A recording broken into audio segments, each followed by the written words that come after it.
how to activate Digi SIM card in Malaysia. So if you want to activate Digi SIM card in Malaysia, then what you need to do is first, you just need simply open the application, which is My Digi. You need to go with your Play Store or your App Store, you will find this application. You need to just simply go and install it.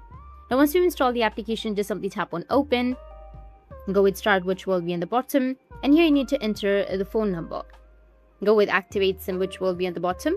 Once you do that, it will ask you to choose a language. You need to just simply go and choose a language. After selecting your language, you need to tap on next, and then again go with start now, which will be at the bottom. You will have 3 steps. First is to scan your SIM. After scanning your SIM, it will take you to the second step, which is ID verification. So go with your ID verification. Once you've done with the ID verification, the third step is to select the plan.